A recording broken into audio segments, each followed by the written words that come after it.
नमस्कार। आज हम एक बहुत ही दिलचस्प सवाल पे बात करेंगे। ये सवाल एक खास टेक्स्ट परम पुरुष प्राप्ति का मार्ग से निकला है। सवाल सीधा सा है, वो परम सत्ता जिन्हें हम इतना दुर्लभ मानते हैं, उन्हें आखिर पाया कैसे जाए?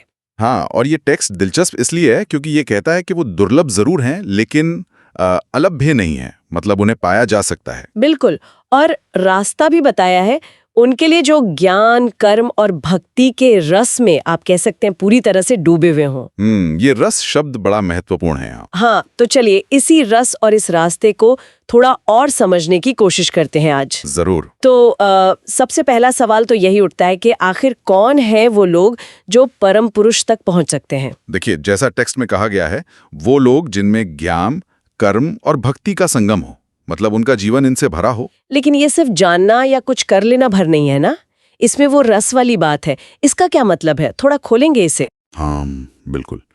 ये रस शब्द जो है ना, ये सिर्फ ऊपरी जानकारी या मैकेनिक के ढंग से कर्म करने की बात नहीं है। ये इशारा कर रहा है एक गहरी तल्लीनता की तरफ, एक एब्जॉर्प्शन की अवस्था। जैसे मान लीजिए किसी फल का रस उसका सार होता है ना। हाँ। वैसे ही जब ज्ञान, कर्म और भक्ति जीवन का सार बन जाए, जब इंसान उसमें पूरी तरह रम जाए, भीग जाए, अच्छा। तब वो उस प्राप्ति के योग्य बनता है। ये सिर्फ दिमाग का खेल नहीं है, ये तो पूरे वजूद का, पूरे होने का ट्रांसफॉर्मेशन है। और इसी भाव या गहरी अनुभूति पर जोर देता हुआ एक श्लोक भी है इस टेक्स्ट में। हाँ, वो श्लोक है, भावग्राह्या मीणाख्यम भावा भाव करम शिवम कलासर्ग करम देवम ये विदुस्ते जहुतनुम। ये कह रहा है कि वो परम सत्ता भाव से ही ग्राह्य है, मतलब उसे गहरी फीलिंग्स, अनुभूति से ही पकड़ा जा सकता है।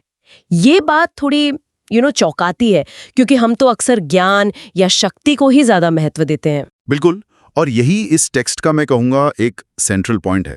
ये जो स्थापित मान्यता है ना कि सिर्फ विद्या, बुद्धि की तेजी या दुनियावी शक्ति या अहंकार से उस परम सत्य तक पहुंच जाएंगे, उसको ये चैलेंज करता है। अच्छा। टेक्स्ट साफ तौर पर भाव भक्ति, हृदयावेग और प्राण की आकुति, इन चीजों पर जोर देता है। हृदयावेग, प्राण की आकुति। हाँ, मतलब दिमागी कसरत से ज्यादा जरूरी है दिल का वो तीव्र खिंचाव, एक गहरी पुकार अंदर से, प्राणों की एक बेचैनी उनसे मिलने की। ये तर्क से आगे की बात है, ये अनुभव का क्षेत्र है। इसी सिलसिले में एक और बड़ा अनोखा विचार है इसमें, विनिमय का, मतलब एक तरह का लेन देन। हाँ, कहा गया है कि परम पुरुष को पाने के लिए एक कीमत चुकानी होगी, और वो कीमत है मैंपन का विनिमय। अपना मैं का भाव, अपना अहंकार उन्हें सौंपना होगा। जैसे बाजार में घी, नमक, तेल के लिए पैसे देते हैं, वैसे। बिल्कुल। ये मैंपन सौंपना क्या है, मतलब क्या ये इतना सीधा है? देखिए, ये विनिमय का जो आइडिया है ना, ये बहुत गहरा है। ये सिर्फ विनम्र हो जाना या थोड़ा ईगो कम कर लेने भर की बात नहीं है। ये तो एक पूर्ण आत्मसमर्पण की मांग करता है। अपने वजूद का जो केंद्र है, वो मैं का भाव, उसी को अर्पित कर देना है, पूरे मैं को ही। हाँ, टेक्स्ट इशारा करता है कि ऐसा साधक फिर दुनिया की कॉम्प्लेक्स चीजों में, प्रकृति के रहस्यों में या फिलॉसफी की बारीकियों में नहीं उलझता। उसके लिए ये सब सेकेंडरी हो जाता है।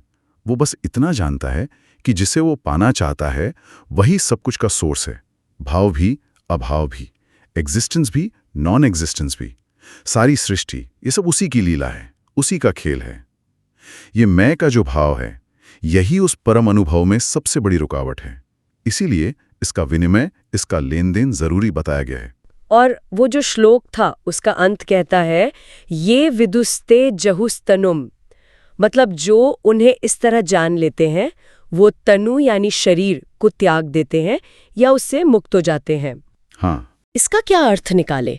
क्या ये सचमुच शरीर छोड़ने की बात है या ये चेतना की कोई और अवस्था है? अगर हम टेक्स्ट की पूरी भावना को देखें तो तनुम जुहुक का मतलब शारीरिक मृत्यु से ज्यादा चेतना की मुक्ति की तरफ इशारा है। अच्छा।